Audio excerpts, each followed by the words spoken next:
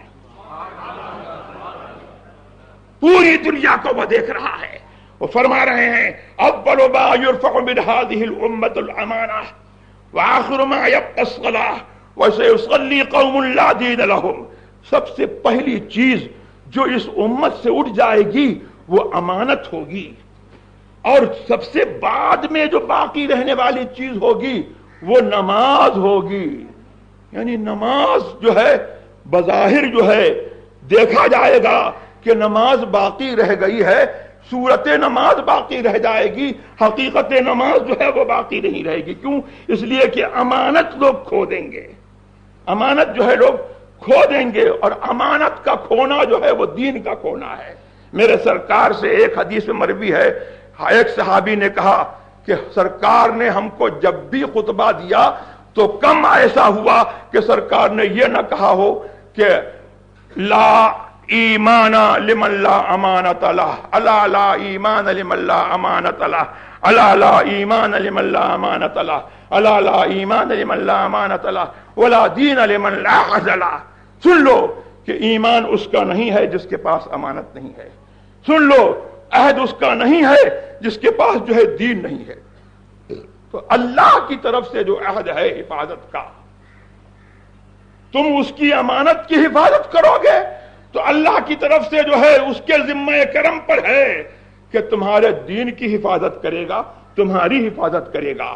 اور اگر تم اس کی امانت جو ہے کھو دو گے تو اللہ کے لیے جو ہے ایسی قوم کے لیے کوئی عہد نہیں ہے، نہ دنیا میں تمہاری حفاظت ہوگی، اور اگر معاذ اللہ رب العالمین کسی اور حالت پر مرے تو آخرت کا حال تو جو ہے اس سے بھی برا ہے۔ تو ایمان جو ہے امانت کا کی حفاظت کرنا جو ہے یہ ایمان کا جو ہے بہت بڑا جز ہے، اور امانت جو ہے ایک معنی میں جو ہے وہ ایمان ہی ہے، اور کلمہ طیبہ بھی جو ہے وہ امانت ہے۔ اب بہت سے لوگ ایسے ہیں کہ کلمہ طیبہ تو پڑھتے ہیں، لیکن کلمہ طیبہ پڑھنے کے ساتھ ساتھ جو ہے جو کلمہ طیبہ کا مفہوم ہے وہ اس مفہوم کو جو ہے ادا نہیں کرتے ہیں، اور کلمہ طیبہ پڑھتے ہیں اور گویا کہ وہ سمجھ کر کے نہیں پڑھتے ہیں۔ کلمہ پڑھتا ہے رسول کا لیکن کہتا ہے کہ ہم جیسے ہیں، کلمہ پڑھتا ہے رسول کا لیکن کہتا ہے کہ یہ کچھ نہیں کر سکتے، ان کو کوئی اختیار نہیں، کلمہ پڑھتا ہے رسول کا لیکن کہتا ہے کہ یہ کچھ نہیں جانتے۔ تو پھر کلمہ پڑھنا جو ہے یہ کس کام کا ہے؟ کلمہ ہم کو بتاتا ہے کہ جس کا ہم کلمہ پڑھ رہے ہیں وہ ہمارا حاکم ہے۔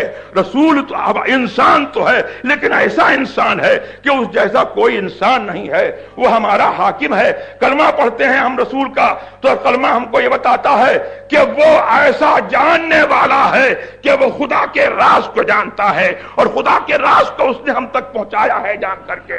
اور کلمہ ہم نے رسول کا پڑھا تو ہم یہ جانتے ہیں کہ وہ ہمارا جو ہے ایسا حاکم ہے کہ رسولوں کا بھی حاکم ہے، نبیوں کا بھی حاکم ہے، ان کی امتوں کا بھی حاکم ہے، ہمارا بھی حاکم ہے، اور قیامت تک جو ہے حکم اسی کا چلنے والا ہے۔ اب اس حاکم نے جو ہے ہم کو منع کیا کہ غیر مسلموں کو رازدار مت بناؤ، غیر مسلموں سے مت ملو، تو اب جو ہے وہ کہیں جو ہے کسی بھی نام سے جو ہے کوئی کونسل بنے جس میں غیر مسلموں کو جو ہے شریک کیا جائے، وہ خدا کے اور اس کے رسول کے حکم کے خلاف ہے۔ اعلی حضرت نے جو ہے اسی لیے جو ہے ندوے کا رد کیا تھا۔ حضور کے زمانے میں بھی جو ہے ندوہ تھا، حضور کے زمانے میں جب حضور تشریف فرما تھے تو بھی ندوہ تھا۔ تو ندوے کا کیا کام تھا؟ ندوے کا کام یہ تھا کنسپائریسی اگینسٹ مسلم۔ اس کا کیا کام تھا؟ کنسپریسی اگینسٹ مسلم، مسلمانوں کے خلاف جو ہے سازش کرنا اور رسول کے خلاف سازش کرنا. اس زمانے کے ندوے والے جو ہے کیا سوچتے تھے؟ رسول کو قتل کر دو معاذ اللہ، رسول کے دین کو جو ہے برباد کر دو معاذ اللہ، رسول کو قید کر دو معاذ اللہ، رسول کو ان کے گھر سے نکال دو، ان کے شہر سے نکال دو. یہ سب قرآن کریم کے بارے میں، قرآن کریم میں ان کی سازشوں کا اللہ تبارک و تعالیٰ نے ذکر کیا. تو اس زمانے میں جو ندوہ تھا وہ بھی رسول کے خلاف جو ہے سازش کرتا تھا. اب اس زمانے کا ندوہ جو ہے اس نے بھی جو ہے رسول کے دین کے خلاف یہ سازش کی اور اس نے نعرہ لگایا کہ ہر کلمہ گو مسلمان ہے. میں کہتا ہوں کہ ہر کلمہ گو مسلمان ہے. یہ بات جو ہے اپنے اطلاق پر ایبسلوٹلی جو ہے یہ بات صحیح نہیں ہے. وہ کلمہ گو مسلمان ہے جو رسول اللہ صلی اللہ تبارک و تعالی کو غیب داں سمجھتا ہے، جو ان کو اپنا حاکم سمجھتا ہے، جو ان کے پورے دین پر ایمان رکھتا ہے، وہ کلمہ گو مسلمان ہے. اور وہ کلمہ گو مسلمان نہیں ہے کہ کلمہ تو پڑھتا ہے لیکن رسول کے دین کے خلاف کنسپریسی کرتا ہے. اس کے مصداق جو ہے وہابی ہیں کہ وہ رسول کے دین کے خلاف جو ہے کنسپائریسی کرتے ہیں، منافقین کی بولی بولتے ہیں، کہتے ہیں کہ رسول کو غیب کی خبر نہیں. اس کے مصداق رافضی ہیں کہ وہ صحابہ کو جو ہے گالی دیتے ہیں اور حضور صلی اللہ علیہ وسلم کے دین کی جو ہے کا مذاق اڑاتے ہیں اور حضور کے دین کے ضروریات کے منکر ہیں. اور اس کے مصداق جو ہے سنی کے علاوہ جو ہے ہر بد مذہب جو ہے اس کا مصداق ہے. تو میرے رسول کا حکم یہ ہے کہ سنی آپس میں مشورہ کرے، سنی سے متحد رہے. تو اس زمانے کا ندوہ جو ہے رسول کے خلاف کنسپائریسی کرتا تھا. اس زمانے کا ندوہ جو ہے وہ بھی رسول کے دین کے خلاف کنسپائریسی کرتا ہے. اب ندوے کا نام چاہے بدل جائے لیکن اس کا اگر جو ہے مقصد اور اس کا پرپز اور اس کا موٹو جو ہے اگر ایک ہے کہ سنی اور غیر سنی کو جو ہے اکٹھا کر کے معاذ اللہ رب العالمین دین کے پرنسپلز کو جو ہے بالکل جو ہے بدل دینا، تو یہ جو ہے یہ بھی جو ہے ایک ندوہ ہے اور یہ بھی ندوے کا ایک نیا روپ ہے. میں کہنا چاہتا ہوں کہ اس زمانے میں جو ہے بمبئی میں علماء کونسل بنے یا پاکستان میں جمہوری ملی کونسل بنے، جمہوری ملی کونسل جو ہے یہ اجتماعی ضدین ہے. ایک طرف جمہوری، دوسری طرف ملی. انگریزی کی ڈکشنری اٹھا کر کے دیکھو، سیکولرزم جو ہے، سیکولر کس کو کہتے ہیں؟ جو بے دین ہو. جمہوریت کس کو کہتے ہیں؟ جو لادینیت کا نام ہے. تو لادینی اور ملی یعنی دینی ان کا جو ہے اتحاد نہیں ہو سکتا ہے. اسی طریقے سے علماء کونسل میں جو ہے رافضیوں کا، بوریوں کا، قادیانیوں کا، وہابیوں کا اور سنیوں کا جو ہے اتحاد نہیں ہو سکتا ہے. اور جس نے ایسا اتحاد کیا ہے اس نے جو ہے دوسرے شکل میں جو ہے ندوے کو جو ہے دوسرا نام دیا ہے، اس نے جو ہے ندوہ قائم کیا ہے. تو میرا جو ہے آپ سے جو ہے صرف یہی جو ہے کہنا ہے کہ اہل سنت کے مسلک کے اوپر جو ہے آپ حضرات قائم رہیں اور سنی جو ہے سنی کے ساتھ جو ہے متحد رہے، سنی کو رازدار بنائے. سنی علماء کونسل بنے یا سنیوں کی جو ہے کوئی مشورت کمیٹی بنے، الحمدللہ چشم ماں روشن و دل ماں شاد. اور اگر جو ہے کوئی اس قسم کے اس کے خلاف جو ہے اگر کوئی روش چلتی ہے تو آپ جو ہے اس سے ہوشیار رہیں. ان اللہ یامرکم ان تؤدوا الامانات الی اہلھا. اللہ کا حکم یہ ہے کہ اللہ کی امانتیں جو ہے ان کے اہل کے اور ان کے جو مالک ہیں، ان کے جو مستحق ہیں، ان کو سونپو. اپنا رازدار غیروں کو مت بناؤ. اسی میں جو ہے آپ کا فائدہ ہے. قرآن کریم نے ارشاد فرمایا یا ایھا الذین آمنوا لا تتخذوا بطانة من دونکم لا یعلونکم خبالا قد بدت البغضاء من افواہہم وما تخفی صدورہم اکبر. اے لوگو، اپنے سوا، مسلمانوں کے سوا جو ہے، سنیوں کے سوا دوسروں کو اپنا رازدار مت بناؤ. ان کے ساتھ مت بیٹھو، ان کے ساتھ جو ہے راز کی باتیں مت کرو، اس لیے کہ وہ تمہارے گھاٹے میں، تمہارے خسارے میں، تمہیں نقصان پہنچانے میں گئی نہیں کریں گے، کوئی کسر نہیں چھوڑیں گے. اور ان کی عداوت جو ہے ان کے منہ سے ظاہر ہو چکی اور جو ان کے دل چھپائے ہوئے ہیں وہ بہت بڑا ہے.